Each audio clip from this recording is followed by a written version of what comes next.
Very early in my ministry life as a church planter, I discovered two very important principles.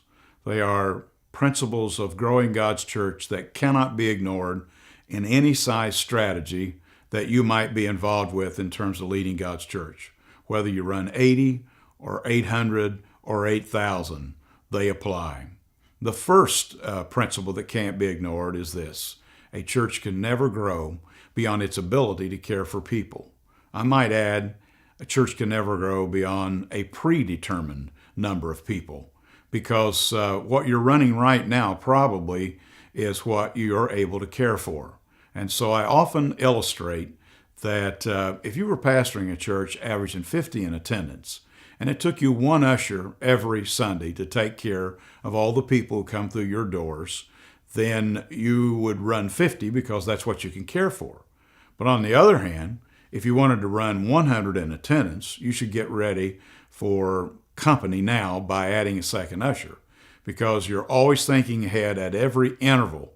So the real answer is, if you run 50 and you want to run 100, you don't want one usher, you want two, because it extends your ability to care for people. And that goes in terms of instructing people in the classroom in small groups. It goes to covering the care of the people that are shut in or in the hospital. And all of those involvement factors can be done through lay ministry as well as pastoral care. And so finding those people who have the mercy gifts and so forth to help you care for people is critically important, even in a small church. But remember, at every interval of 50, you have to take a look and see if you have enough people doing the job of caring, for a church cannot grow beyond its ability to care for people. There's a second principle that I discovered as a church planter that cannot be ignored. It's simply this: a church can never grow beyond the dimensions of its base. That means both organizationally and the physical plant that you have will restrict or help you to be able to grow in terms of ministry.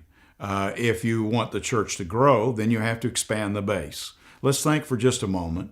If you had an 8-foot table in front of you and you started putting sand on that table, you would discover before long, as you put more sand on the table, that it would pyramid. You know, the obvious thing then happens is that the sand begins to run over the side of that table. So what are you going to do to fix it? Well, you might put on some sideboards and add more sand, but ultimately, what do you have to do? Well, of course, you have to make the table larger. And so foundationally, you have to organize for more as the church expands. And that includes parking, that includes classroom space, that includes worship center space, and everything that goes with it.